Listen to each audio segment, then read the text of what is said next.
Banco Inter batendo quase R$ 200, surfando uma onda gigantesca e de alta, e muitos investidores se questionando, pô, eu que já comprei, será que eu mantenho a ação? Eu que tô de fora, será que compro agora? Realmente essa rentabilidade surpreendeu todo mundo. Se a gente lembrar aí do ano passado, naquela crise, cara, Banco Inter, BID 11, sendo negociado abaixo de R$ 50, e hoje batendo quase 200. Então multiplicou por 4 vezes aí, e a galera conseguiu botar um bom lucro no bolso. Mas nesse vídeo eu vou te mostrar os principais pontos sobre o Banco Inter, positivo, ponto negativo, e se o preço atual pode ser uma bolha, se tá caro, se é uma oportunidade, qual que é a perspectiva de futuro aí pro Banco Inter.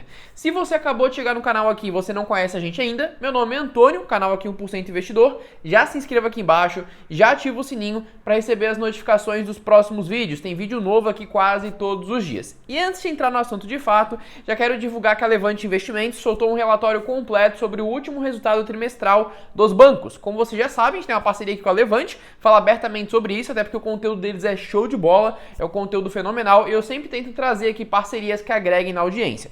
E eles soltaram um relatório comentando aí o resultado do quarto trimestre de 2020. Então é legal você ler esse relatório para você comparar esses números com o Banco Inter, por exemplo. Para você entender um pouco do Banco Inter, você tem que entender um pouco também dos grandes bancos, para você fazer uma comparação de perspectiva futura. Você vai entender um pouco melhor aqui ao longo desse vídeo. Então clica aqui no primeiro link que você consegue baixar esse relatório gratuitamente. Então entrando agora no mérito do vídeo, tá? Seguinte, o Banco Inter bateu aí quase R$ 200. Vamos falar um pouco do crescimento do banco. Se a gente pegar a base de clientes do Banco Inter, trouxe aqui uma colinha para ajudar a gente, ela saiu de 4,9 milhões de clientes lá no primeiro trimestre de 2020, ou seja, há um ano, para 10,2 milhões de clientes no primeiro trimestre de 2021. Então olha aí que teve um aumento bem considerável. Muita gente acredita que essa forte alta em aumento dos preços do Banco Inter está fundamentada na empresa. Mas você tem que entender uma coisa seguinte, ó, antes de começar o vídeo de fato, antes de entrar em mais informações aprofundadas. O preço de uma ação na Bolsa de Valores, ela reflete o emocional do investidor e não a empresa de fato.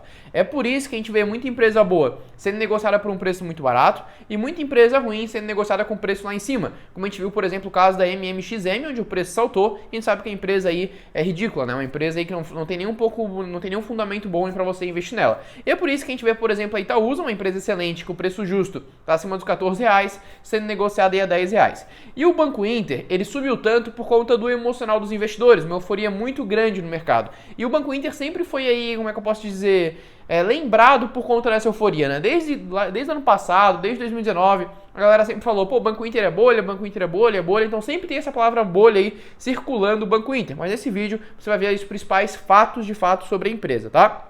Então a base de clientes aumentou bastante, saiu aí de em torno aí de 4,9 bilhões, ou seja, aproximadamente 5 milhões para 10 milhões. Então dobrou em um ano, algo que é bem significativo. Só que a gente tem que pensar o seguinte, não é porque tem muito cliente que esses clientes estão utilizando o serviço do banco. Tanto que o Banco Inter apresentou prejuízo aí no último resultado, tá? Então a gente tem que ver a base de clientes que é ativa. Como assim a base de clientes ativa? Os clientes que têm saldo em conta, que utilizam a plataforma de investimentos do Banco Inter, que tem um seguro do Banco Inter, que dão um lucro de alguma forma para o Banco Inter. A principal dificuldade de analisar o Banco Inter, de fazer uma previsão para o futuro, é essa. Qual a quantidade de clientes ativos do Banco Inter no futuro? E como que ele vai rentabilizar essa base ativa? Não basta ter só uma base ativa, tem que saber rentabilizar ela também, converter isso em lucro para o banco.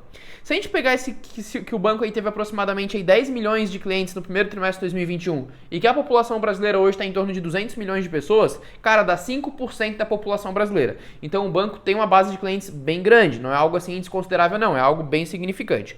Qualidade dos clientes, tá? A gente tem que reparar no seguinte, se a gente pega os grandes bancos, Itaú, Bradesco, Santander, e pega o Banco Inter, Nubank, tem uma diferença bem grande entre os clientes dos grandes bancos e os clientes dos bancos digitais. Por quê? Geralmente os grandes bancos atraem pessoas de alta renda, pessoas que precisam de financiamento alto, de crédito alto, um cartão de crédito alto, precisam de uma assessoria de um gerente, coisas que a gente não encontra no banco digital. E geralmente os bancos digitais atraem pessoas que querem isenção de taxa, aquele cara que quer fazer uma TED sem pagar, aquele cara que quer receber o salário dele. Então o público-alvo é diferente. Geralmente os grandes bancos é um público-alvo de alta renda e os pequenos bancos é um público-alvo de baixa renda. Então aí também tem uma certa dificuldade para o Banco Inter conseguir converter isso. Para ele se manter nesse preço no futuro, ele precisa converter esses clientes em dinheiro. E é difícil converter um público de baixa renda em lucro. Os grandes bancos é muito mais fácil converter isso em lucro. Então você tem que levar isso em conta também, tem que ter isso em mente. O público-alvo do Banco Inter, do Nubank, por exemplo, é totalmente diferente do público-alvo dos grandes bancos. Falando agora de fonte de renda. Quais são as principais fontes de renda de um banco? Se a gente pega o Itaú, um dos bancos mais lucrativos do mundo, inclusive, tem duas principais fontes de renda: tarifa bancária e spread bancário.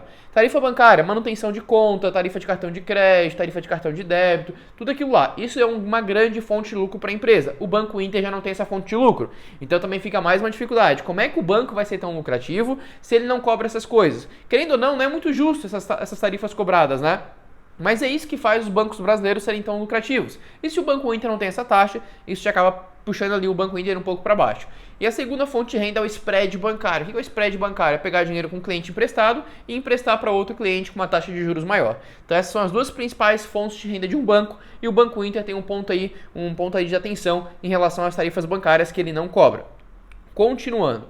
Aproximadamente hoje 50% dos clientes do Banco Inter possuem saldo em conta. Então, se hoje ele tem 10 milhões de clientes, aproximadamente 5 milhões utilizam o Banco Inter para alguma coisa, nem que seja para receber o salário.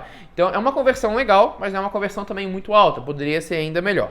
E o bom do Banco Inter é que hoje ele tem uma diversificação de receita muito grande. Então, hoje ele tem aí investimentos, então você consegue investir na Bolsa de Valores através do Banco Inter, por exemplo, tem a conta digital, tem um cartão de crédito, tem a parte de seguros, que é altamente rentável, os produtos de seguros têm uma margem financeira muito boa, isso é show de bola. Inclusive o Banco Inter agora meio que se filiou, fez uma parceria com a Oi Soluções. Então a Oi Soluções fez uma parceria com a parte da Interseguros, na verdade, para vender seguros do Banco Inter. Ponto super positivo. Tem o floating também, que é o floating, é o dinheiro que fica ali na conta, o saldo em conta, que o banco utiliza aí para gerar mais dinheiro. E sem falar de outras aí fontes de renda.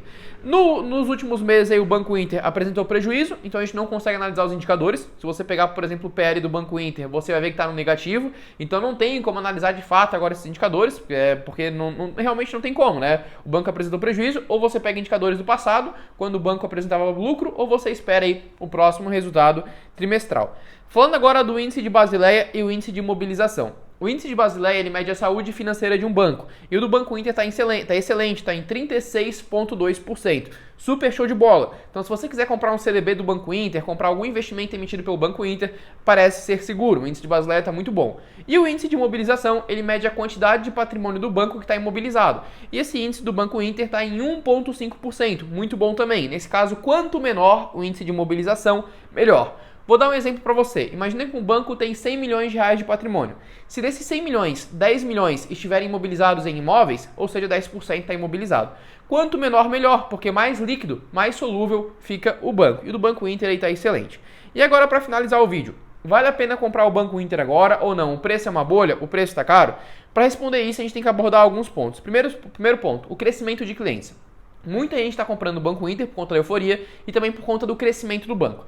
É um crescimento assim muito alto, um crescimento absurdo. Mas será que esse crescimento vai permanecer a longo prazo?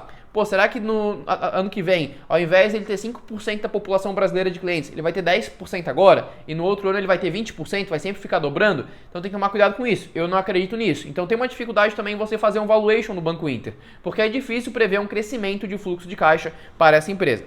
Continuando, falando da fonte de renda, aquilo que eu falei, o Banco Inter não cobra taxa e os bancos brasileiros são altamente lucrativos por conta da cobrança de taxas.